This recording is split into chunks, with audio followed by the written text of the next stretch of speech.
Assalamualaikum warahmatullahi wabarakatuh. Saya Muhammad Irfan Rabani dengan NIM 1117046 dari Prodi Teknik Industri Otomotif Politeknik STMI Jakarta akan menjelaskan tugas dari mata kuliah Metodologi Penelitian, yaitu proposal tugas akhir dengan judul Analisis Wasting Time pada proses pengiriman produk dengan menggunakan Value Stream Mapping atau VSM di suatu perusahaan. Yang pertama, latar belakang.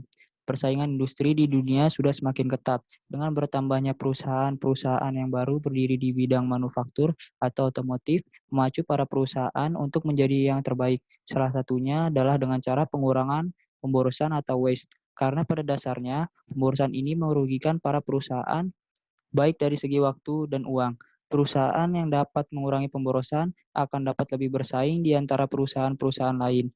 Salah satu caranya yaitu dengan meningkatkan efisiensi atau mengurangi wasting time yang ada dari segala proses, baik di proses produksi atau hingga pengiriman.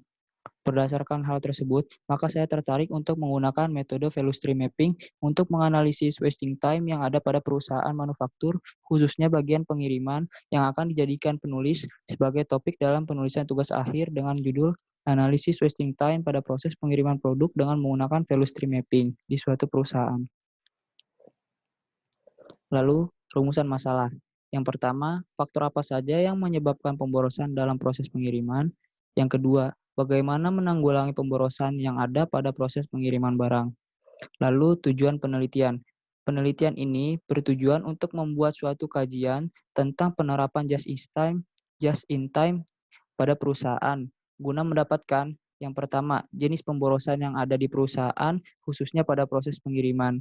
Yang kedua, solusi yang dapat mengurangi atau menghilangkan pemborosan pada proses pengiriman di perusahaan. Lalu ada batasan masalah. Batasan masalah dalam penelitian ini diambil dari ruang lingkup penelitian. Yang pertama ada penelitian dilakukan pada perusahaan manufaktur. Yang kedua, penelitian ini difokuskan pada divisi Production Planning and Control atau PPC pada perusahaan. Yang ketiga, penelitian ini hanya fokus pada proses pengiriman. Yang keempat, data yang diperlukan merupakan data historis dan aktual berdasarkan pengamatan yang dilakukan di perusahaan. Yang kelima, analisis permasalahan menggunakan metode value stream mapping dan alat-alat lain yang relevan terhadap proses penelitian. Lalu kita ke manfaat penelitian. Terbagi menjadi tiga, yaitu yang pertama ada peneliti. Dapat memberikan ilmu pengetahuan dan wawasan secara luas berdasarkan situasi dan kondisi yang sebenarnya yang ada di lapangan, sehingga peneliti dapat berpikir secara kritis dan objektif dalam merespons suatu permasalahan. Lalu yang kedua ada perusahaan. Dapat memberikan saran bagi perusahaan agar menjadi pertimbangan dalam upaya mengembangkan peningkatan kualitas perusahaan melalui perbaikan dan saran yang dihasilkan dari proses penelitian. Lalu pendidikan dapat dijadikan sebagai referensi bagi mahasiswa yang akan melakukan penelitian sehingga dapat dikembangkan untuk penelitian selanjutnya. Kita ke tinjauan pustaka. Yang pertama itu ada definisi value stream mapping. Value stream mapping adalah suatu teknik untuk menganalisa aliran material dan informasi yang diperlukan untuk membawa produk atau servis ke pelanggan. Di Toyota, teknik ini pertama kali dikenal. Teknik ini juga disebut sebagai peta aliran material dan informasi. Teknik ini bisa diterapkan di hampir semua rantai nilai menurut Rutor et al. Tahun 1999. Yang kedua lah itu ada manfaat value stream mapping itu sendiri. Yang pertama, memperjelas perlunya keputusan untuk membuat produksi mengalir. Value stream memberikan gambaran mengenai bagaimana menyatukan proses menjadi mengalir, membuat semua operasi di dalam value stream terhubung dan aliran dengan pemberhenti yang minimal mengalir terus dari operasi pertama ke operasi terakhir. Yang kedua, berperan sebagai cetak biru dari implementasi, sebagai alat visual untuk melihat kondisi saat ini. Selanjutnya dapat diambil langkah perbaikan untuk diimplementasikan. Lalu yang ketiga, meningkatkan kemampuan untuk melihat jauh ke depan. Value stream adalah alat yang penting untuk mengevaluasi proses dengan membayangkan keadaan yang akan dicapai di masa depan. Lalu, ada konsep dasar Lean. Lean dapat didefinisikan sebagai suatu pendekatan sistemik dan sistematik untuk mengidentifikasi dan menghilangkan pemborosan atau waste, atau aktivitas yang tidak bernilai tambah atau non-value added. melalui peningkatan terus-menerus atau continuous improvement dengan cara mengalirkan produk, material, work in process, dan output, dan juga informasi menggunakan sistem tarik atau pull system dan internal dan eksternal untuk mengejar keunggulan dan kesempurnaan menurut Jaspers tahun 2007. Lalu ada pengertian waste. Pemborosan atau waste menurut Presiden Toyota terdahulu yaitu Fujio Cho adalah segala hal selain kebutuhan minimum dari alat, bahan, bagian, dan pekerja atau waktu kerja yang sangat penting untuk produksi. Nah, menurut Narusawa dan Suk tahun 2008.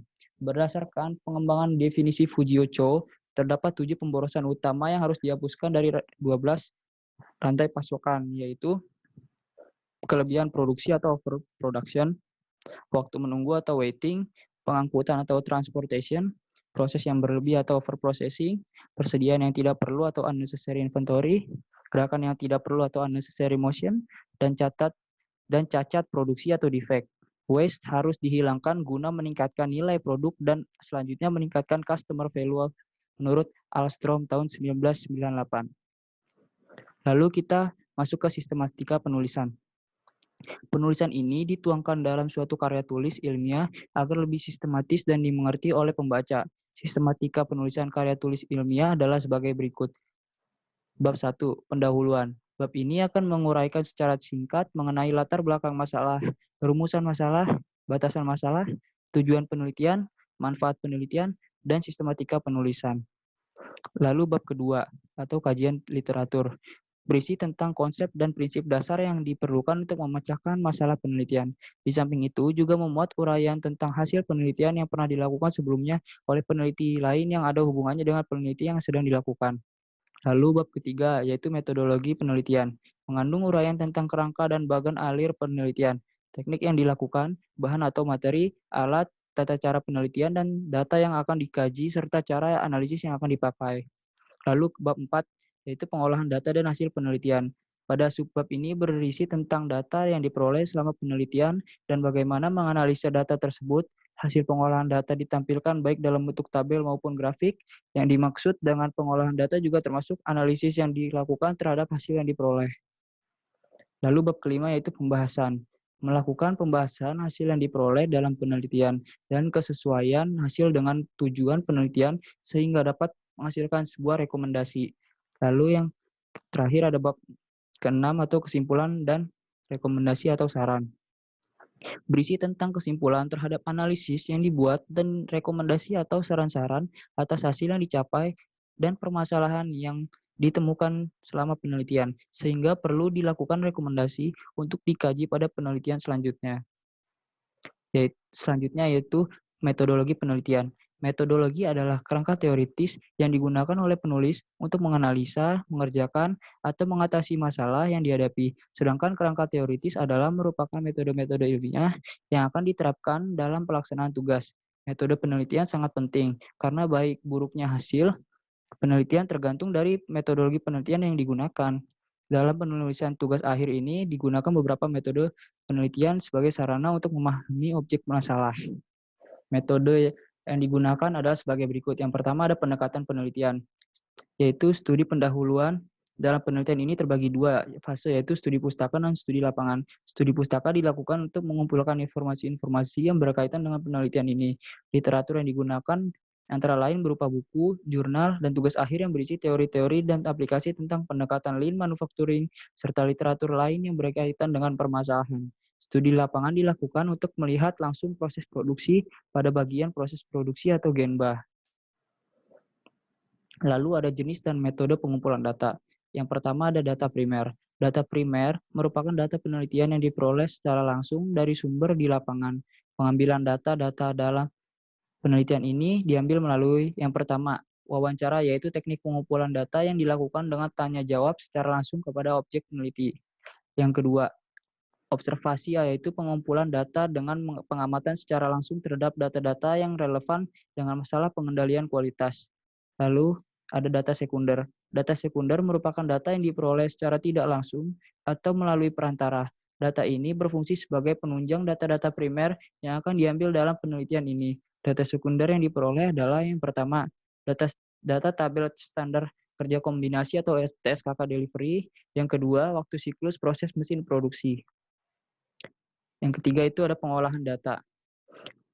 Pada pengolahan data menggunakan value stream analysis tool menghasilkan suatu keadaan perbaikan yang dapat digunakan sebagai suatu proses perbaikan di mana kondisi awal yang dihasilkan oleh objek penelitian diketahui terlebih dahulu sehingga dapat memahami langkah apa yang bisa dilakukan pada tahapan selanjutnya.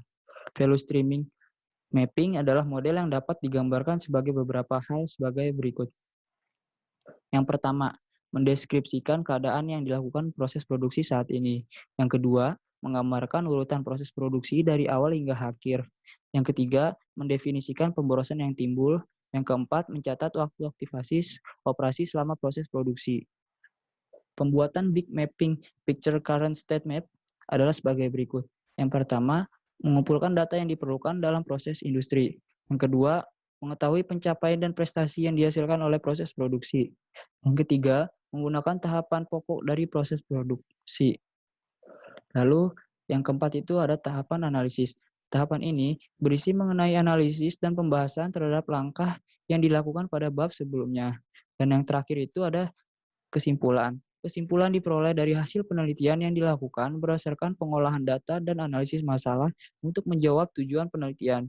Selain itu, memberikan saran yang membangun sebagai pertimbangan perbaikan bagi perusahaan di masa yang akan datang. Cukup sekian dari saya. Kurang lebihnya mohon maaf. Wassalamualaikum warahmatullahi wabarakatuh.